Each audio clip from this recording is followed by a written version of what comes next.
All right. Hey guys, Salt here. Today we're going to be going over the Lex Prime and the Incarnon mode for it.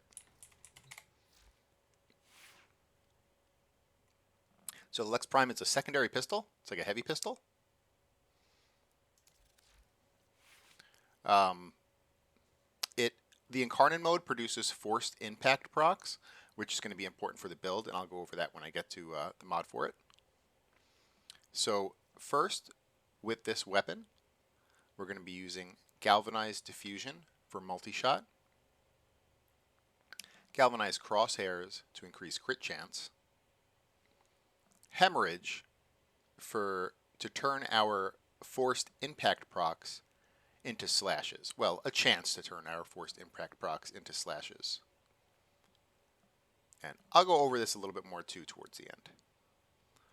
Lethal Torrent for fire rate and multi-shot. Prime Pistol Gambit for crit chance. Prime Target Cracker for crit damage. And Frostbite and Pistol Pestilence to make viral for this weapon. If you're playing Whispers content, instead of viral, you want to use corrosive. But for general gameplay, viral is going to be the best. And then in the Exilis slot, we're using Lethal Momentum. So the Incarnon mode of this weapon, it shoots a like a wave of energy. If you know what the Archiplasmor is, it's a similar thing. It's a bit smaller, like the width is a bit smaller, but it's pretty much like the same type of weapon as the Archiplasmor. So Lethal Momentum is actually going to increase the range at which that like wave can go. So I know this only says 40%, but it feels like it increases it a lot. I'm afraid to say it increases it by double because that's kind of what it feels like. I'm not exactly sure what it increases it by, like as far as the percentage, but it feels almost double. So lethal momentum is going to be important to increase the length of that wave, and because of that, you're going to do more DPS. Secondary Deadhead is going to be used for a large flat damage bonus, as well as increased headshot multiplier and negative recoil. Now the Incarnon mode, I believe it does have recoil, but it shoots so slowly that it doesn't matter if it has recoil, but the negative recoil is going to help with the regular fire mode when you need to charge the Incarnon up. The other option for this slot is secondary Merciless. It's another great option. I just think you get a little bit more out of Deadhead because of the weapon recoil. It makes it a lot easier to actually hit those headshots. You know, you could go with Steady Hands in here to get reduced recoil and go with secondary Merciless, but you get so much more damage with Lethal Momentum. I don't know if that's worth it. Okay, so to go over some intricacies of this build here. Oh, something I also should have mentioned is that the Incarnon mode of this is also going to produce radiation. It's not super important for this build, it's just an extra element. But yeah, that is something that it does.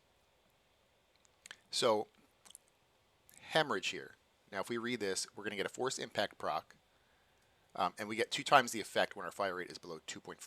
Now it's important to know, you know, if you look at here, you say, oh my goodness, my fire rate is 3.3, why am I using Lethal Torrent? Well, the regular primary mode is not really where you're going to be getting most of your damage from. You're just going to be using it to charge your Incarnon.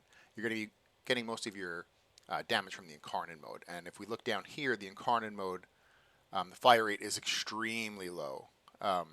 That's 1.07 with Lethal Torrent. So, you know, you're safely in the ×2 effect range with Lethal Torrent on. And actually, that fire rate makes it feel a little bit better because it is a very slow firing weapon. But as you'll see when we get into the actual gameplay, it's okay that it's slow firing because it kills everything in front of it. Okay, I believe that's all the intricacies for here. There's not really much in the way for flex slots. Most of the builds I produce like have one weak mod slot that you can kind of choose different things on. There's not really wiggle room in this build for a flex slot. If you do get a Riven, excuse me, if you do get a Riven, it's basically going to be dependent on what's on the Riven. If you get a Riven with a little bit of fire rate and multi-shot, you'd plop it over Lethal Torrent. If you get a Riven with a bunch of crit chance, you'd put it over your crit chance mod. If you get a Riven with a bunch of crit damage, you would probably also put it over your crit damage mod. Crit damage is going to be a little bit more important than crit chance because we're already going to be red critting with this weapon. So if you get a Riven, crit chance is actually not that important. And that's why if you do get crit chance on your Riven, you would just put it over your existing crit chance mod here because it's not going to do anything more for you. Okay. Now, because it's an Incarnon weapon, we're going to go over the evolutions for it. And as you see, I do a lot of my weapon tests with a Naros, and today we're actually going to use Necros. And the reason for that is its first evolution. So, you know, of course, the first evolution here, well, I should say the second evolution. The first evolution here is, you know, nothing really. It's just, you know, you've got the Incarnon mode. So, second evolution. There's two options for it here. So the first one is going to be Hoplite Virtue, which is the one we're going to be using. And I feel it's the strongest option. The other one is Trusty Sidearm. Trusty Sidearm is going to give you plus 20 damage. And if you have a channeled ability active, you're only going to get plus 60% ammo efficiency, which is going to help the regular fire mode. We're not really going for this. So we're going to use Hoplite Virtue. There are, you know, if you've looked at a lot of the Incarnon weapons, there's kind of like a theme where some of them are really good on shield frames, some of them are really good on health frames, and so they're kind of meant to be used for very specific warframes, and this is one of them. So this has a really strong first evolution, but it's only going to be useful on warframes that have a shield and have a shield that's able to be broken, right? You're not like, you don't have something on top of the shield where the shield never gets touched, basically. Like, you need to have your shield getting touched and getting broken to have max effective Hoplite Virtue. So that's why we're using a Necros today instead of an Inaros, because, of course, Inaros doesn't have shields. So Hoplite Virtue, we're going to be getting plus 20 damage, and on Shield Break, we're going to be getting plus 80 damage onto the weapon. And that's base, so that's a lot. Okay, third evolution. There's not great options here. I go with Extended Volley just to add more shots to my magazine. That way, when I'm trying to charge up the weapon, I can just kind of spam fire into a group of enemies like heads, and I don't have to worry that I'm going to have to reload in between. I'll just eventually fill it up through pure attrition of bullets.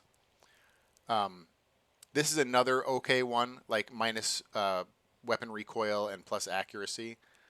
Especially if you're not going to go for secondary Deadhead. Like, if you're going to go with secondary Merciless, this would probably be the best option here in the third evolution. And then this is another good one too. This is kind of similar to Extended Volley, where you can just spam into a group of enemies' heads, and if you do run out of ammo, you're going to insta-reload. Or kind of insta-reload. You'll have a lot quicker reload speed. So very similar to like the effect of the second one here. So this third evolution doesn't have much effect on the actual Incarnon mode, so this is kind of just utility, whatever you feel like using. I like the second one. Okay, and we get into the fourth evolution here. I'm going to be going for Critical Parallel. Now, Critical Parallel is going to increase our crit chance by plus 19%. We actually don't really care too much about that because we're going to be hitting red crits anyway. I'm picking this more for the plus 0.4 times crit damage. It's going to increase our damage by quite a bit. I mean, the crit chance is okay. It's going to start the weapon in at like a higher crit tier than it normally would. But, you know, once we're like 1 or 2 stacks into secondary scope, we're going to be at red crits anyway. So, but I choose Critical Parallel mostly for the crit damage multiplier. Now, the middle one here is going to be increased status chance by plus 30%. That's okay. That's okay. This weapon does have like a respectable status chance. You know, you'll get more viral procs, but as you see, or as you will see in the video, enemies are going to be dying instantly. So, I still think this one is better. And then this one here is Executioner's Dawn. This is a holster type of gameplay selection. So if you have a Warframe where like you're using like a holster type gameplay where you have a primary and a secondary you're switching to very quickly, like every 3 or 4 seconds, this probably will be stronger than Critical Parallel. Maybe. Actually, it might be at about the same tier. But if you're playing like a holster type gameplay, Executioner's Dawn would be competitive with Critical Parallel. But I'm going to pick Critical Parallel because I don't really like playing holster gameplay. I think it's kind of like annoying. And yeah, that's the evolutions there. And that's why we're using Necros, because he has just shields that can be damaged. Now, in this video series, I like to take a weapon and I test it on its own merits, meaning I don't like to mix it with Warframe abilities, things that increase its damage, things that give it status, things like that. So I like to test the weapon just by itself, and then we can get kind of a view on how it works. And because of that, we're going to be using Necros today because he does have shields. Now, this is the Necros I normally use for other stuff, so he does have Archon shards on him, but as you'll see here, health, armor, ability duration. Nothing affects weapon damage there. And I made a special weapon test build for him here. I will, because Necros is a little bit squishier than a Naros, he's not a big dumb meat stick like a Naros is, I am going to have something that's going to help me stay alive in these tests. And so I am going to be using Gloom.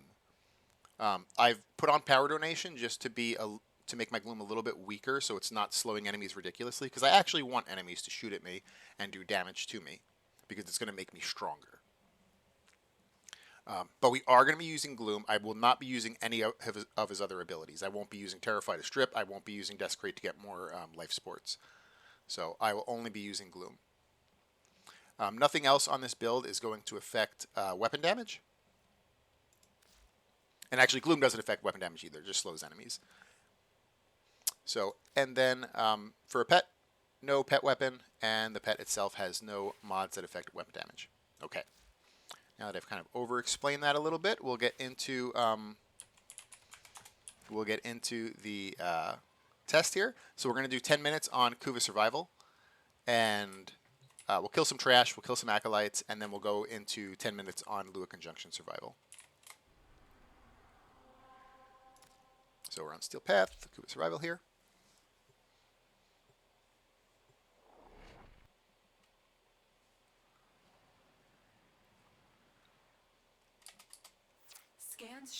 Okay, I'm going to use a energy pad just to kind of top my energy off before we start. If I have to use an ammo pad at any point, I'll make sure I say so. Although I won't, because it's going to be an Incarnon weapon.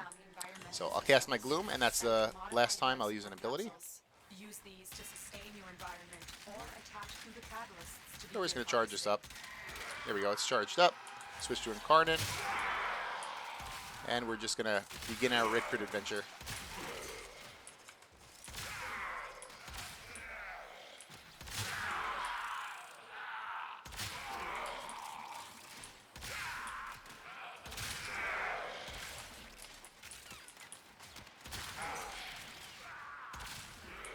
Now, you see that guy, how he died like right after because of hemorrhage, the slash procs. So if I see another Eximus, I'll kind of go a little bit slow on him so we can see how hemorrhage works.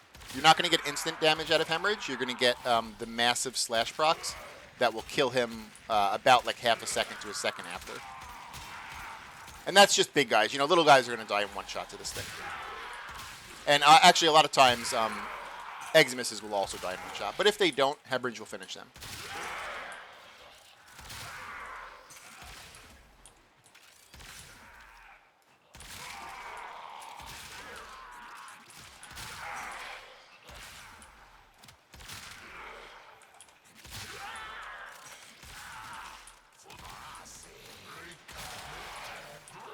All right, so I only shot one shot into that Leech Eximus, and the shot actually only did about 10% damage. But he died immediately after from the hemorrhage procs. So let's get our Incarnon up again, and there was a Fire Eximus here somewhere. He's back here. Or Blitz. Okay, so I shoot him once. Bam. So you saw how gigantic those slash procs were. So that's what hemorrhage does. If you don't initially kill the enemy with a single shot, it will kill him like directly after from giant slash procs. if you're using a weapon that is low damage, you're going to get small slash proc. So a lot of times, like, you know, the primary version is basically Hunter Munitions, and the secondary version is kind of Hemorrhage. If you're using a weapon that is producing small criticals, it's sometimes not worth using Hunter Munitions or Hemorrhage, because all you're going to be getting is these small, like, piddly little slash procs. Where large hitting weapons like this, you get these gigantic slash procs that, like, immediately finish enemies. I didn't even know I hit that Exodus there, and he just died. Again, from the slash proc. Now, on these little guys, Hemorrhage is doing absolutely nothing. You know, Hemorrhage is only going to start its effect, like, on the first tick of slash damage. So, little guys that die instantly, you're basically, you know, not using that mod, but...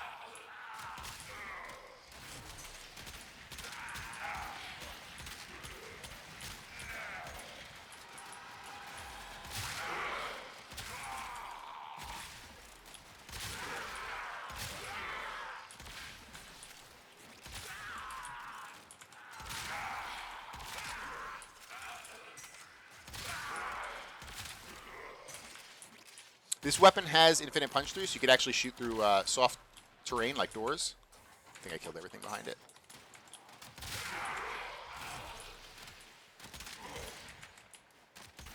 Get our Incarnon charged up.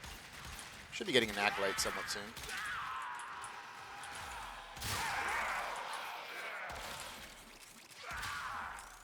You saw some orange crits there, so like sometimes if you're lazy about aiming for heads, you'll start seeing orange crits again. And all you got to do is just, you know, make sure you get a headshot and you're back into red crits. It's not a big deal. You'll get headshots without even realizing it, just because it's going to be punching through so many targets. Eventually it'll hit a head. Yeah, Marcellus, how you doing?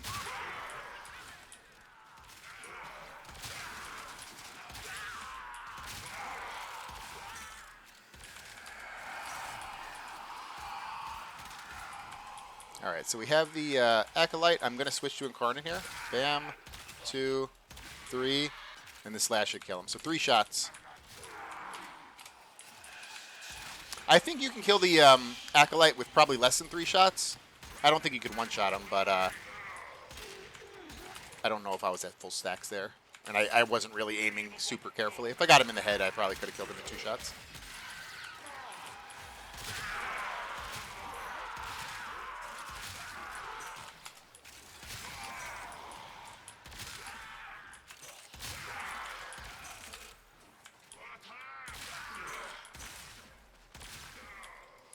When you are ready, go to extraction.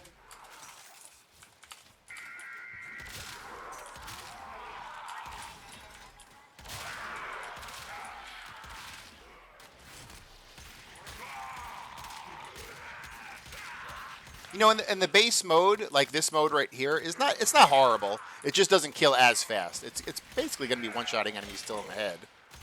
It just does not. It doesn't kill as fast as the Incarnon mode, just because of the crazy punch through that the Incarnon gets.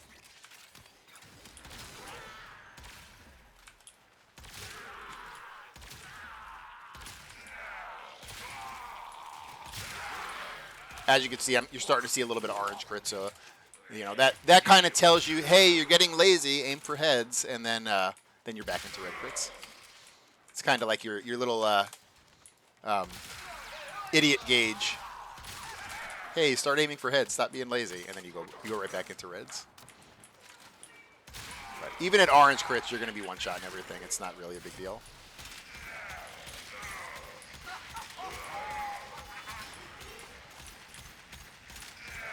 Oh my goodness, I could not get headshots there.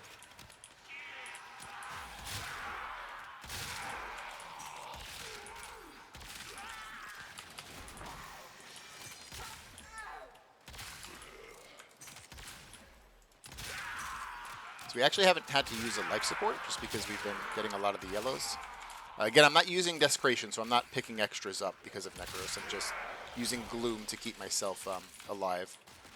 Just because Necros is a not as big of a dumb meat stick as Inaros is.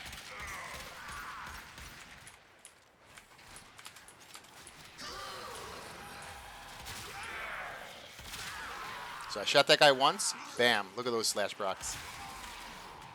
Again there. Shot him once. He died.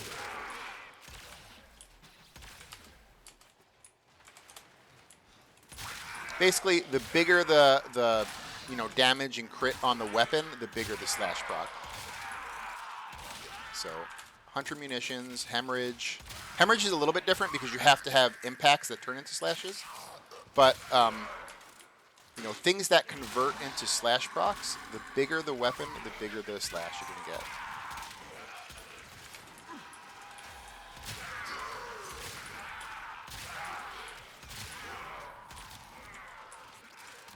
So a fire egg is here somewhere, so we're going to shoot him once. Boop. Bam, bam, bam. That's for the slash proc there.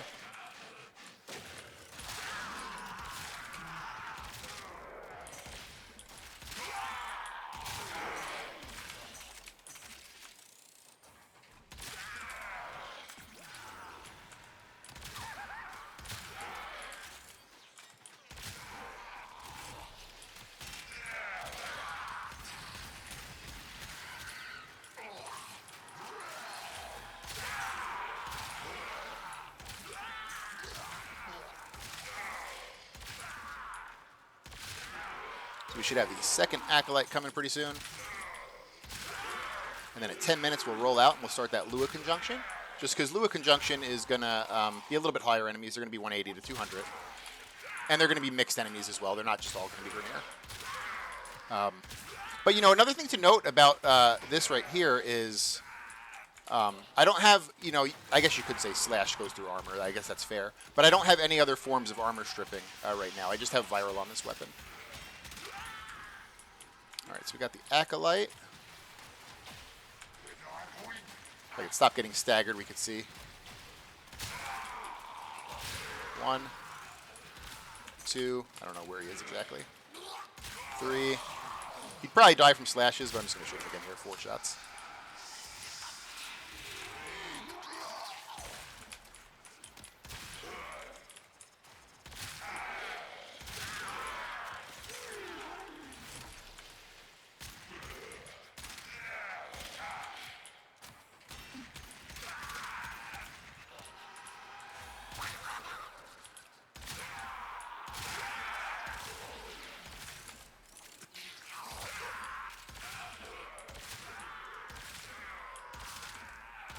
And again, don't be afraid to shoot through soft cover with this weapon because you haven't been punch through.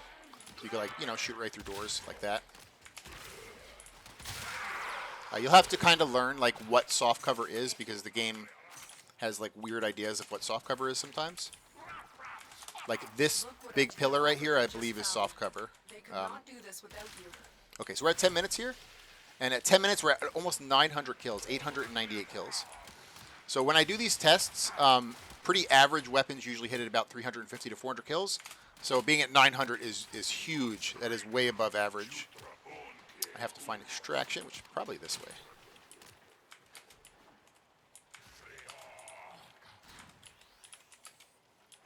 Maybe. Nope, maybe not. Critical life support levels. Extraction is your best option. I know, Lotus. I'm trying. Give me a green marker. Please.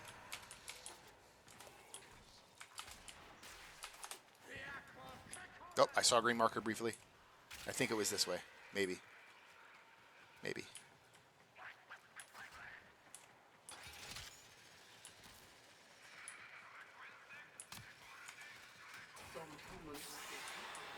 Oh, you know what? I'm using Necros. And Naros can live with 0 life support. I don't know if Necros can. Let's try to get there pretty quick. It finally gave me the green marker there. So let's run over there. I just realized, I'm like, oh no, I'm not a Naros. When you run out of air, Naros can just stay in the mission. It doesn't matter. But Necros is a bit weaker.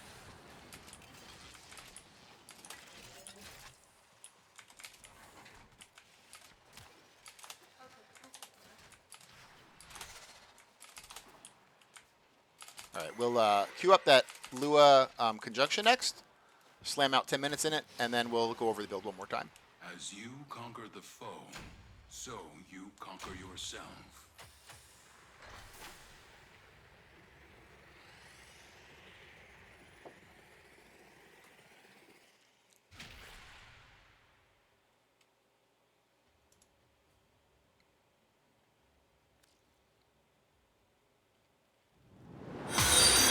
Hey, Harami. Thanks for following. I appreciate it.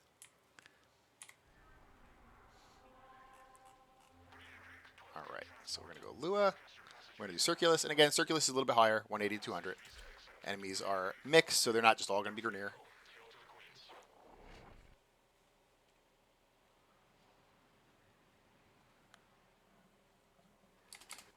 Accept your death, and you Alrighty. may yet avoid So I'm going to use my energy pad trust in just your to fill my energy. chosen. I'm going to cast Gloom just so I can not die immediately. Got my weapon stolen right off the bat.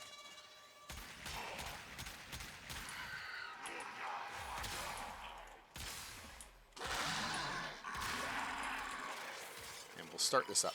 The Orican Neural Sentry is attempting to purge you from this place. Stand by for life support. How do you get the Lex Incarnon?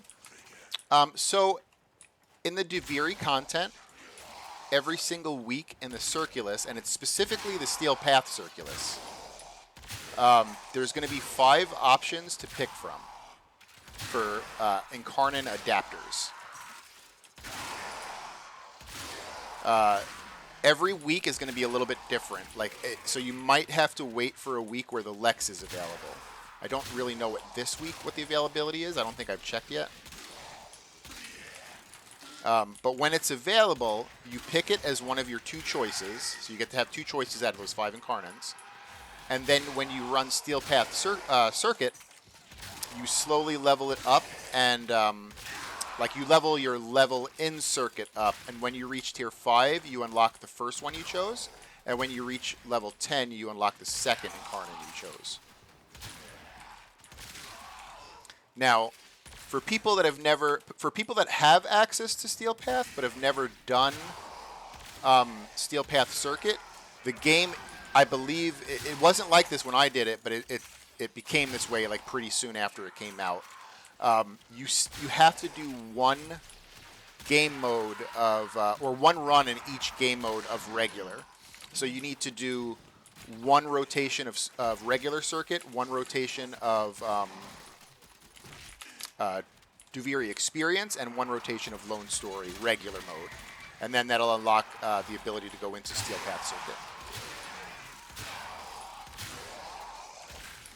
And then, of course, you have to have access to Steel Path, too. So if you don't have access to Steel Path, that's the, that'll be the primary thing you have to work on, is finishing all your regular star chart nodes and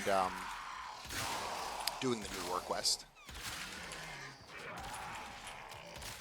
And there's a few star chart nodes that are kind of behind the Zaramon mission as well. I don't know if that's part of the new war quest, if I remember. I'm not sure. So if it's not, you'll also have to do the Zaramon quest to unlock the the 5-ish nodes that are in there.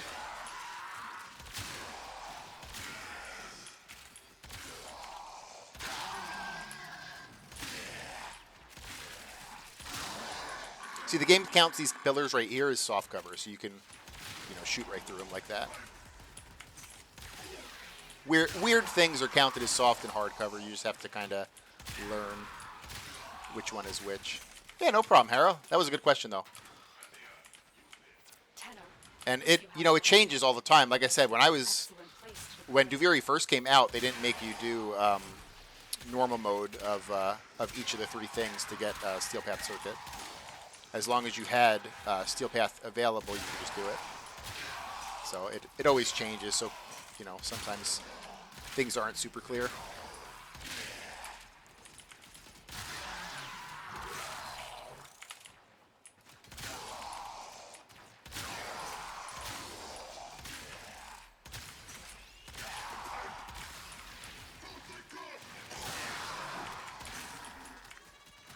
Alright, so we're at 3 minute 22nd. So the first 5 minutes, I should say the 5-minute mark is usually kind of like a tough time for some weapons. I don't think it's going to be for this one. But for some weapons, the 5-minute mark is pretty tough because you usually have the Acolyte spawning at the same time as the Thraxes. Actually, it looks like the Acolyte's going to spawn right here, which is going to be good. That way I can just fight him by himself.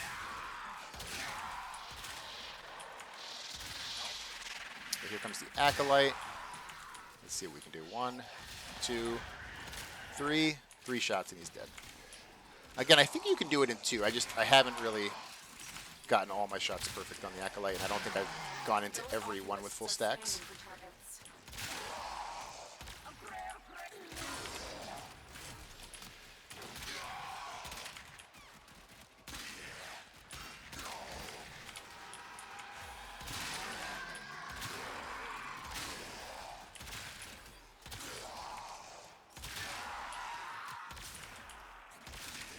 The sentient has detected you. Fighters incoming.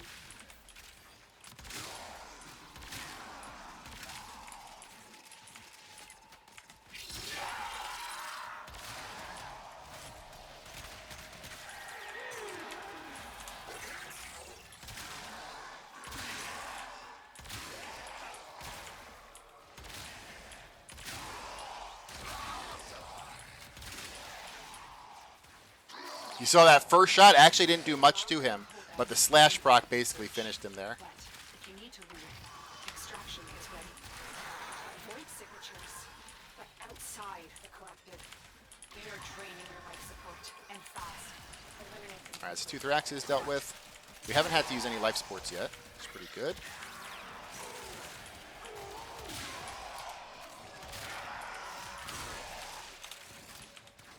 Also, if the Veilbreaker stuff, 1 mission a week. Yeah, the Veilbreaker, you're going to get 2 things that you can do once per week. So you're going to get the Archon Hunt, where you can get an Archon Shard from that once per week, with the chance that you might get a Tau Forged Archon Shard, which is like a super Archon Shard. And then the second thing you can do once per week, and I don't really want to spoil it, so I don't want to like go too much into detail, is you can do that special person's mission once a week. And when you do that special person's mission, you're going to collect supply, and then you'll go to that special vendor where the special person is, and that vendor will sell 1 Archon Shard. But the Archon Shard that person sells is never going to be a Tau Forge, just a regular. But it's still worth picking up, especially now that you can mix Archon Shards to make the special colors.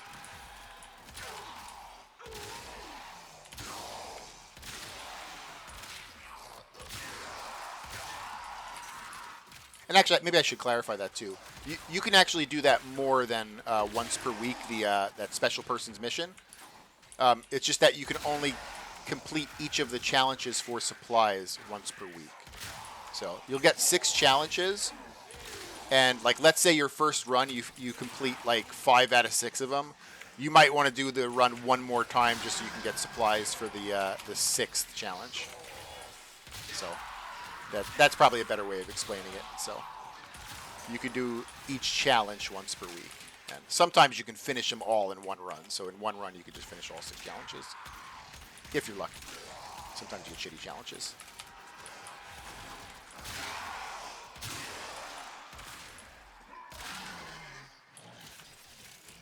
Got my weapon stolen.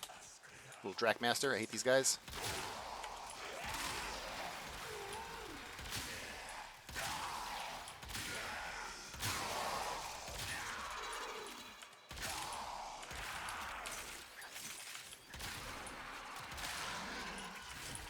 So we'll get to 10 minutes. We'll kill the next Acolyte. We'll kill the next set of Thraxes. Then we'll go to Orbiter, and I will go over the build one more time.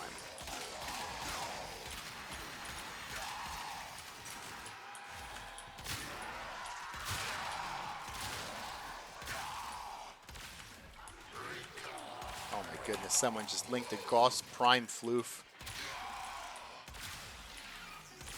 I'm definitely going to click on that. I want to see what it looks like. I don't know if I can do a Wallman mission.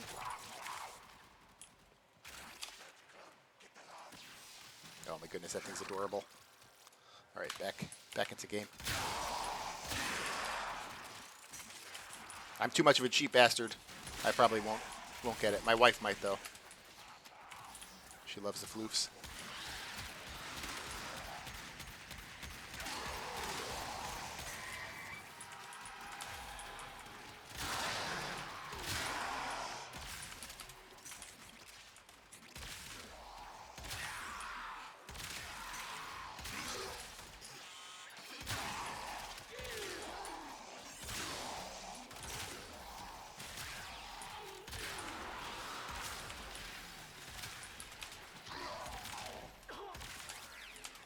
1 minute left. The second Acolyte should be coming pretty soon. Thraxes will come in about 45 seconds from now. Here comes that second Acolyte. Let me see if I can get my stacks up. Make sure I'm full here. I want to see if I can kill him in 2 headshots.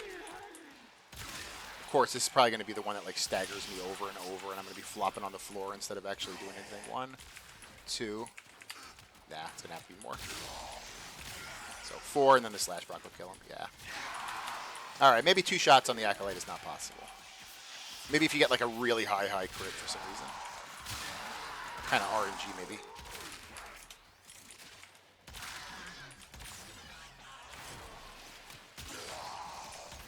But we have 3-shot the Acolyte with this. Don't worry. All right, here come the Thraxes. I have just the spot in the kennel for her.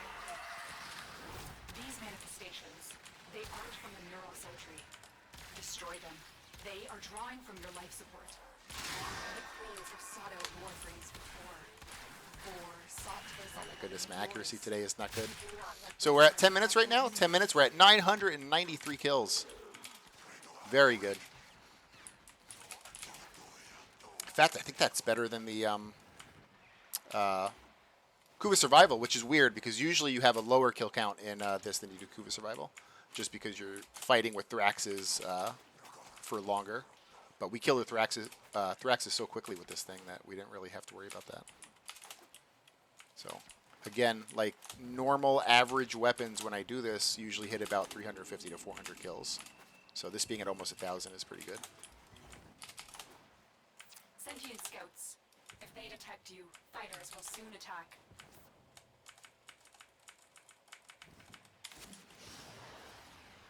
Okay, so we'll go to the arsenal. We'll go over the build one more time. Strike to win.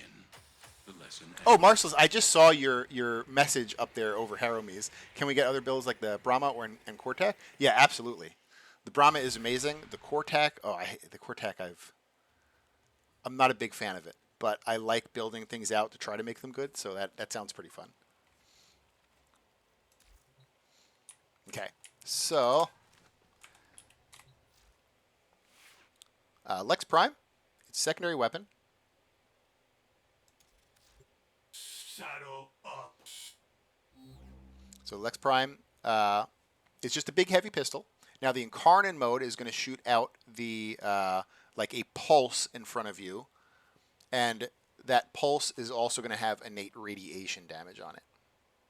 And the other thing that the pulse is going to do is it's going to force impact procs, which means that it will produce an impact proc regardless of your status or status chance. Status chance and impact or whatever, this has nothing to do with the actual forced impact proc. You will get an impact proc when you hit with the Incarnon mode.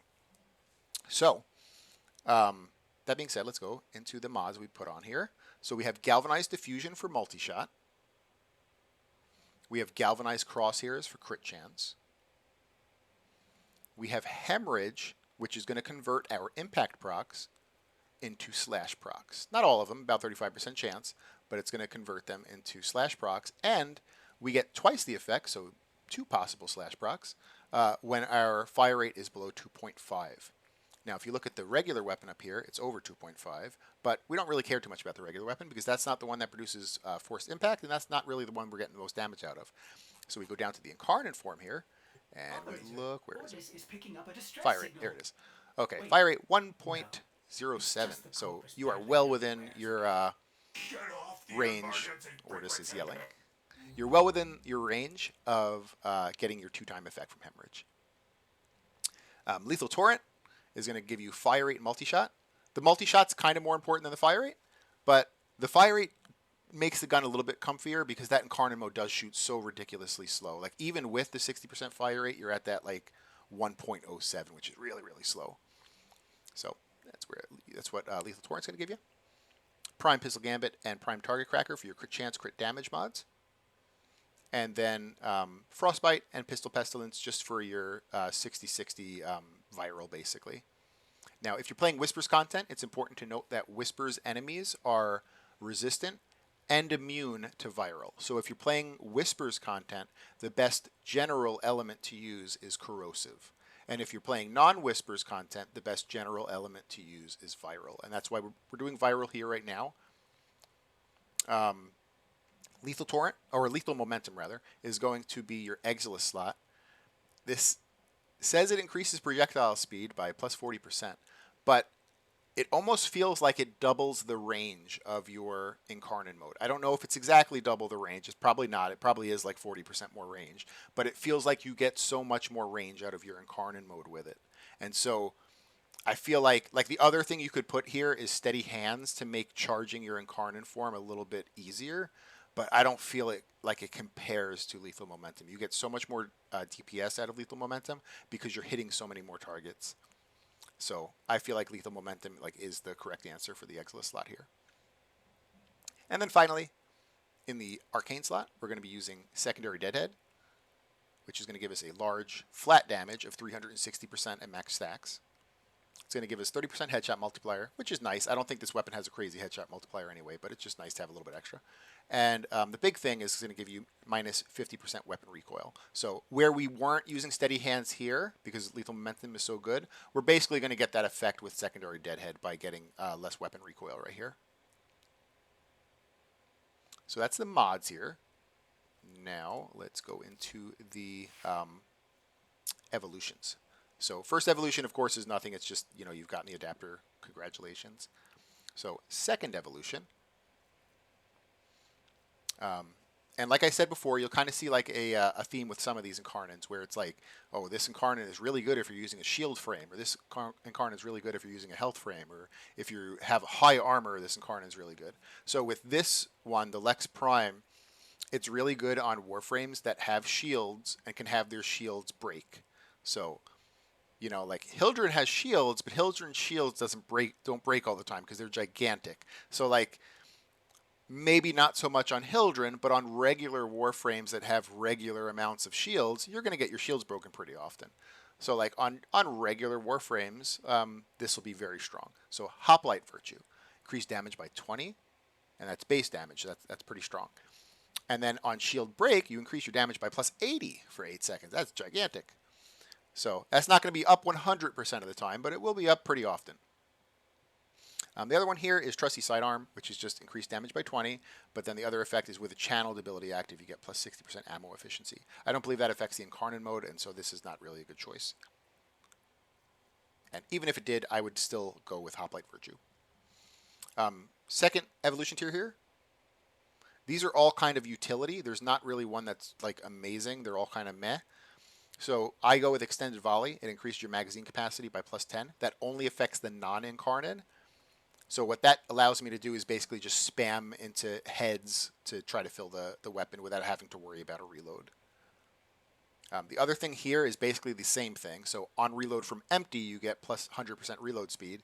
Pretty much the same thing. It would let you spam into heads to try to fill your Incarnon. If you did hit your magazine capacity where you had to reload, your reload's going to be way quicker, and you go right back into spamming heads. So these are like super similar right here.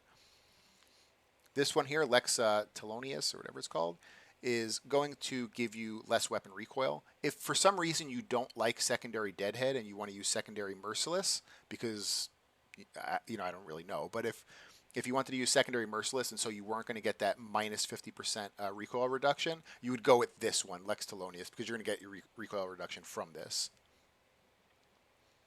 But again, I don't know why you wouldn't go with Secondary Deadhead. So I go with Extended Volley, but I think Extended Volley or Ready Retaliation are both good options for the second slot. None of these really affect the Incarnon mode, so these aren't really like super important. You can just go with whatever you like. Okay, last evolution here. I'm going to be going for Critical Parallel. It's going to give you plus 19% crit chance and plus 0.4 times crit damage multiplier. Just a strong buff. You're mostly going to be getting most of the effect from the crit damage multiplier because you're going to be well into red crits. Like you probably don't even need that plus 19%, but hey, it helps initially because you're not going to initially be in red crits. You're going to be like into yellows, then oranges, then reds. The other ones here are increased status chance by plus 30%. That's okay. You'll get viral procs. quicker and more often, but as you saw in the video, like enemies are going to be dying immediately. So, it's not as good, I don't think, as Critical Parallel.